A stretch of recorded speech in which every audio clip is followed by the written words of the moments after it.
जानेंगे कि सक्शन क्या है, सक्शन करने में हमें असमर्थता क्यों होती है, सक्शन कब और क्यों करते हैं, सक्शन करने के लाभ हानि और सक्शन करने के पहले हमें किन किन बातों का ध्यान रखना चाहिए एवं उसका प्रक्रिया और वक्तव्य। तो सबसे पहले सक्शन के बारे में जानेंगे। सक्शन क्या है? सक्शन मीन्स होता है किसी भी प्रकार को खींचना। सक्शन का उद्देश्य एक पेटेंट वायुमार्ग को बनाए रखना और मुंह, गले और नाक से किसी भी प्रकार के लार, बलगम, स्राव या रक्त को खींचकर बाहर निकालना एवं वायुमार्ग को खोलना तथा ऑक्सीजनेशन में सुधार करना है। मतलब कि अगर नाक, मुंह या गले में किसी प्रकार का जब स्राव जमा हो जाता है तो उसे बाहर निकालने के लिए हमें सक्शन की जरूरत होती है।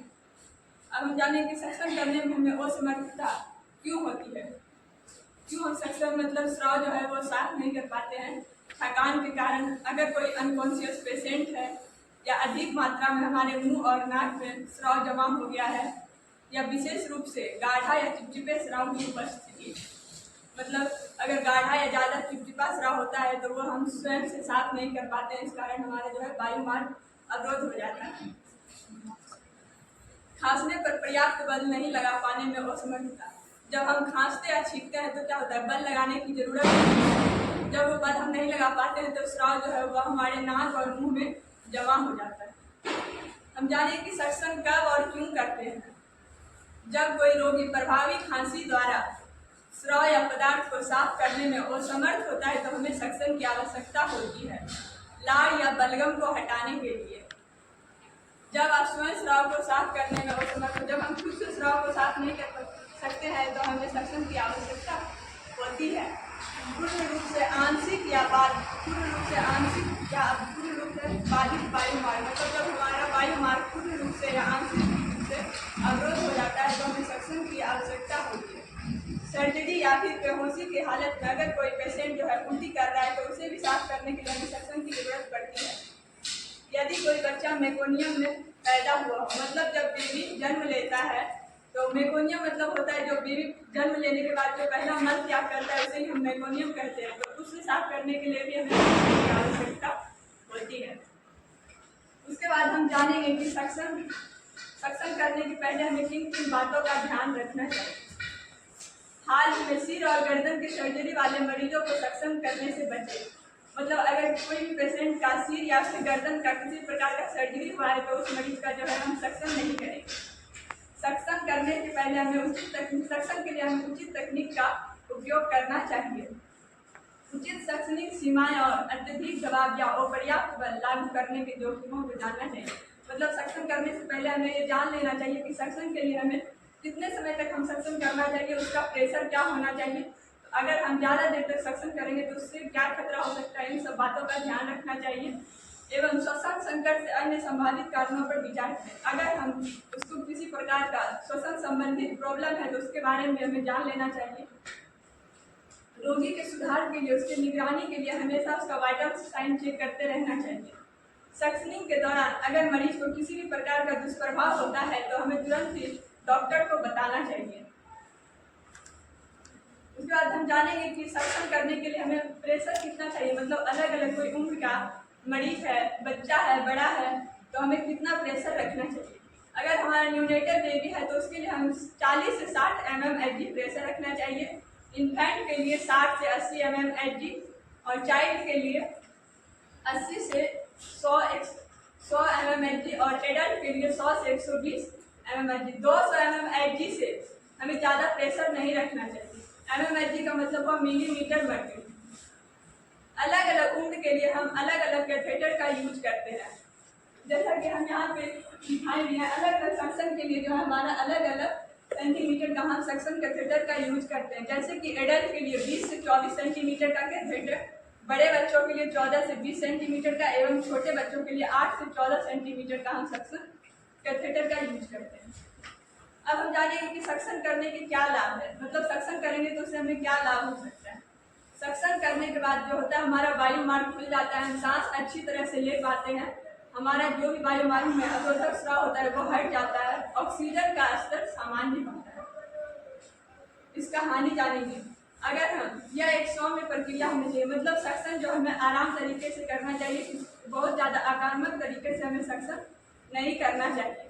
इससे क्या हो सकता है कि किसी भी प्रकार का टिश्यू जो है वो डैमेज हो सकता है, जिससे मरीज को मुंह या नाक से खून भी बह सकता है, जिससे मरीज की स्थिति और भी बदतर हो सकती है। इसीलिए हमें आराम तरीके से जो है वो सक्शन करना चाहिए।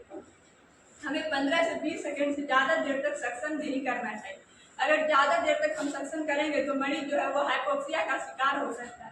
हाइपोक्सिया मतलब होता है मरीज को बेचैनी या भ्रम की स्थिति या सांस लेने में दिक्कत या तेज हृदय गति या मरीज का जो है वो शरीर नीला भी पड़ सकता है। अब हम जानेंगे कि सक्शन करने के लिए हमें कौन कौन से आर्टिकल की जरूरत है। सक्शन करने के लिए हमें एक सक्शन मशीन चाहिए, इलेक्ट्रिकल या फिर ये हमारा मैनुअल सक्शन मशीन है, फुट ऑपरेटेड सक्शन मशीन। इसे हम फुट से चलाते हैं और सक्शन करते हैं। एक ग्लव चाहिए सक्शन से बचने के लिए। ये हमारा किडनी ट्रे है, इसमें हम डस्ट मटेरियल रखेंगे। ये हमारा एनएस है इस बाउल में, ताकि हम कैथेटर को गीला कर सके, ताकि हमारा म्यूकस मेम्ब्रेन जो है वो ज़्यादा इरिटेट ना हो और किसी प्रकार का डैमेज या फिर ट्रॉमा ना हो। इसमें हमारा गोज पीस और कॉटन स्वेब है, ताकि हम सक्शन के बाद मरीज का फेस क्लीन कर सकें।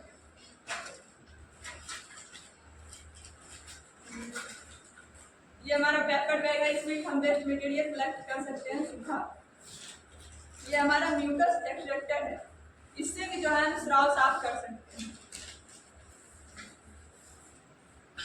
ये हमारा पेंगुइन सकड़ है, इसके द्वारा भी हम जो है वो म्यूकस को बाहर निकाल सकते हैं।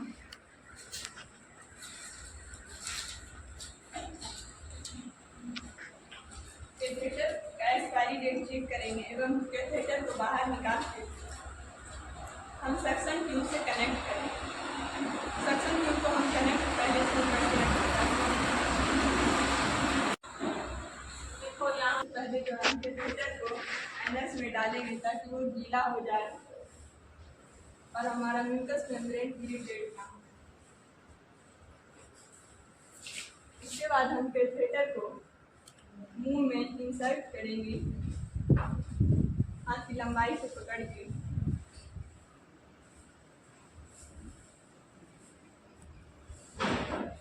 और हम उंगली बराबर भाग अंदर डालेंगे, रोटेशन मेथड में अंदर डालेंगे, डायरेक्ट नहीं डालना है, थोड़ा सा ऐसे रोटेट करते हुए अंदर की ओर डालना है। और उसके बाद हमारा जो ये फूड पैडल है, इसको हम पैर के सहारे से प्रेस करेंगे। 5 से 7 सेकेंड तक हम सक्शन करेंगे और मुंह के चारों तरफ हम रोटेट करेंगे, ताकि हमारा म्यूकस जो है बाहर आ जाए।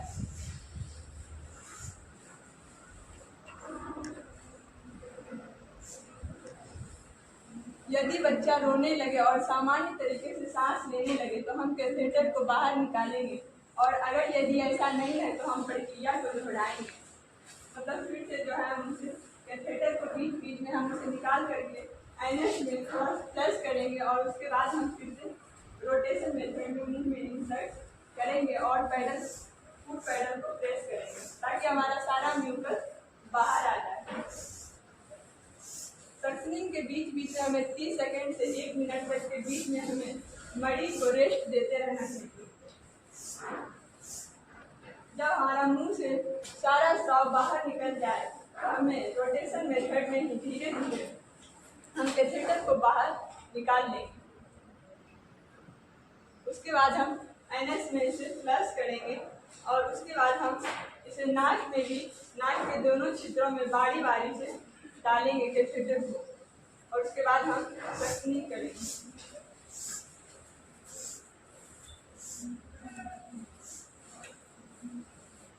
जब हम नाक के दोनों छिद्रों में इसे डाल देंगे और हमारा सारा म्यूकस बाहर आ जाएगा तो हम कैथेटर को बाहर निकाल लेंगे।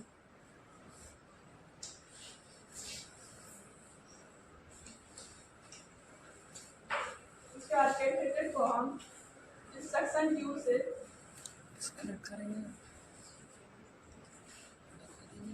बाहर निकाल लेंगे और इसे डस्टबिन में डाल देंगे और इस कैथेटर को हम दोबारा इस्तेमाल में नहीं लेंगे। उसके बाद सक्शन के बाद हमें जो है मरीज का इसमें भी तो उसको हटा देना है।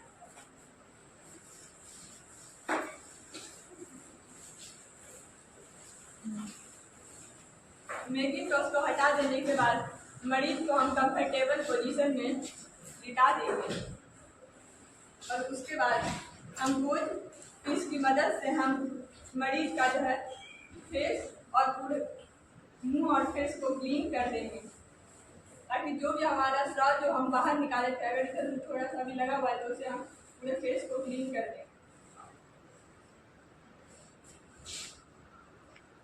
उसके बाद हम सारे आर्टिकल्स को क्लीन करके और अगर स्टेरिलाइजेशन की ज़रूरत है तो हम उसे स्टेरिलाइज करके वापस उसी स्थान पर रख देंगे और उसके बाद हम अपने ग्लव्स